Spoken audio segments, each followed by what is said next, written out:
前这位正在享受刀削面服务的小家伙叫诚实，因为是诚纪妈妈第10个孩子，故按谐音取名诚实。诚实小时候特别与众不同，是一身灰白配色，他也是同样拥有灰白配色的季憨憨的小舅舅。诚实从出生就是一只特别的存在，他是2016级的老妖，出生体重却足足有204克。要知道大熊猫幼崽出生体重一般在100克出头，他的外甥女程浪出生时只有42.8克。诚实从小就肉嘟嘟的，深得大家的喜欢，美奶妈也是经常抱着亲个不停，因为她灰白的毛色和胖乎乎的模样，也因此得了很多的外号，比如小灰灰、肥灰、肥肥等。而且因为诚实从小表情就特别严肃，也被大家喊作老干部。因为诚实出生的比较晚，所以刚开始的时候总是和小伙伴不赶趟。别熊睡婴儿床的时候，诚实在睡育幼箱，别熊出去晒太阳，他还只能睡婴儿床。最后好不容易可以和大家一起玩了，结果不是哥哥七就是姐姐打。他们这集不仅有饭霸梅兰肉帮，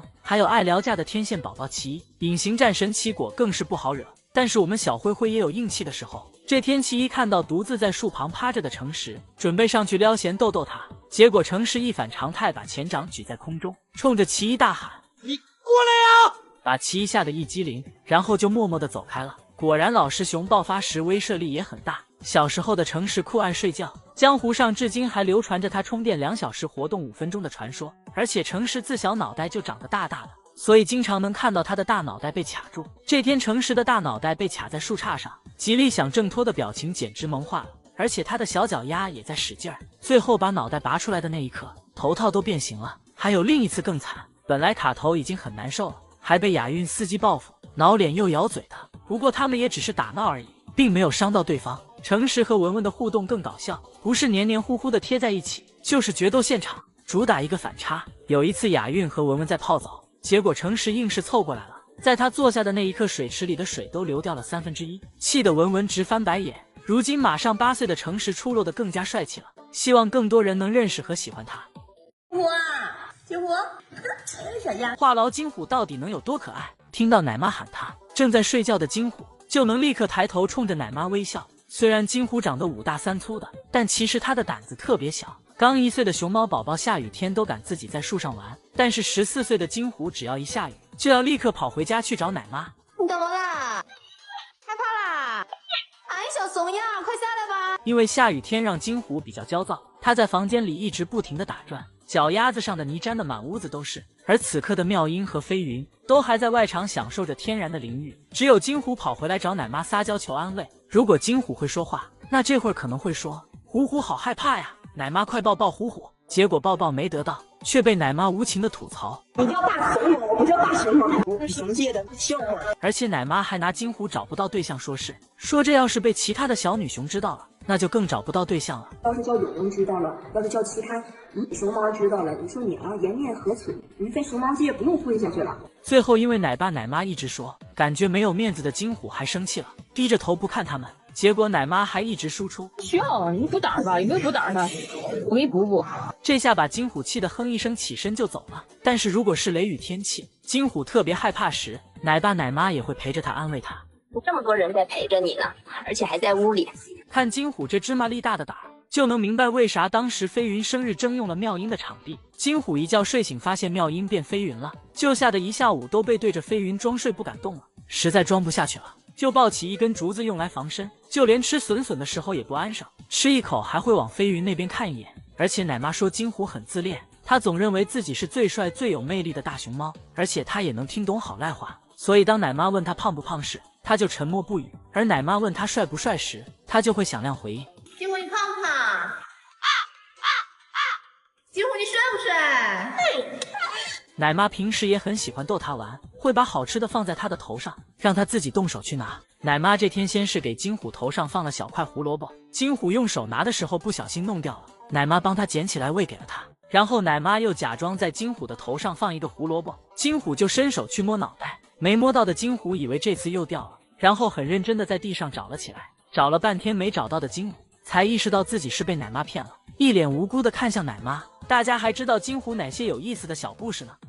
金虎真不愧是一只天生喜剧熊。这天饲养员把笋笋装在麻袋里给他，金虎吃到最后一根时，他怎么都取不出来，看得出金虎真的很着急，笋笋都快被他隔着麻袋榨汁了。此时的金虎一脸无奈地看向饲养员，内心 OS 媳妇没有，穷的就剩下一个麻袋了，还要给我整这死出，我现在吃不到怎么办？一边的饲养员告诉他要用脑子，于是金虎就把麻袋往头上一盖，双手自然垂下，坐在那里顿了几秒钟后，把麻袋从头上扒拉下来，又一脸无辜地看向饲养员说：“我刚才试了一下，脑子也吃不到怎么办？”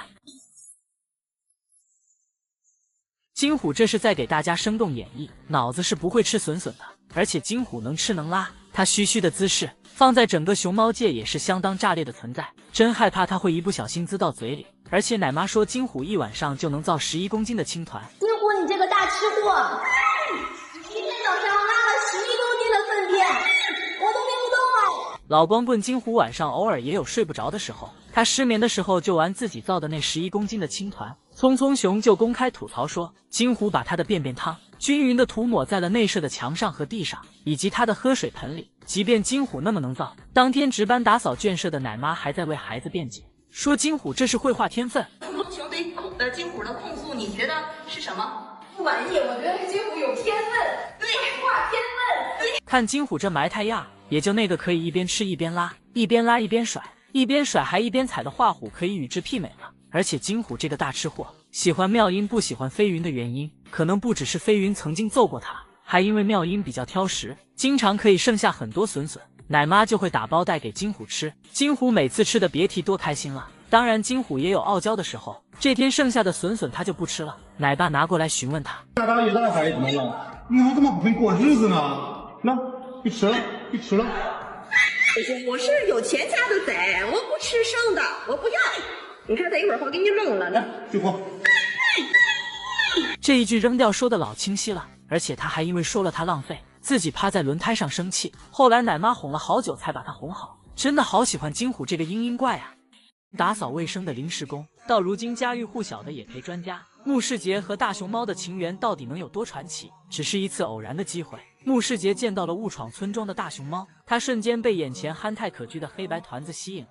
后来他便放弃了外出打拼的机会，在09年到核桃坪基地应聘，成为了园区里的一名清洁工，主要工作内容就是清理大熊猫吃剩的残竹以及粪便。就是这样的一份工作，穆世杰风雨无阻，一干就是9年的时间。2008年汶川突发8级地震，卧龙受灾严重，笼舍坍塌，大熊猫四处逃窜，曾经山清水秀的卧龙可以说是面目全非，一片狼藉。因为这9年的工作，让穆世杰对大熊猫的感情更加的无法割舍。即便他不是饲养员，他也仍然奔走在救援的一线。余震过后的进山搜救工作也非常的艰难。穆世杰凭借自己对大山的了解，和同事们一起上山寻找逃散的大熊猫。那一天下了1天的雨，然后我们挺饿的，我记得没有带什么多的这个吃的，多数背的是熊猫吃的，像这个竹笋啊、胡萝卜啊。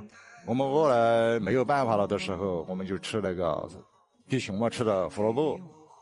这样回来了的时候，我记得每个人身上全身是湿透了的，而且都是血迹斑斑的，全身上滴满了的那个蚂蟥。搜救工作结束后，大熊猫也都被转移到其他的地方。穆世杰本以为他和大熊猫的情缘到此结束了，没想到在他去和基地领导告别的时候，却迎来了意外的收获。穆世杰被破格录用为正式的饲养员，自此以后的10几年里，他基本都在野陪工作的一线。因为经常走山路，他的膝盖出了问题。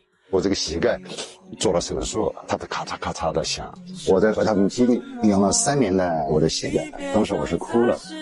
我哭的是，我可怜我的腿跑不起野外了，不能陪他们了。尽管他已经到了快退休的年纪，他还是申请回到一线工作。其实像木奶爸一样的饲养员我们有很多，即便他们很少出现在镜头前，却同样把大熊猫当作自己的孩子一样珍爱。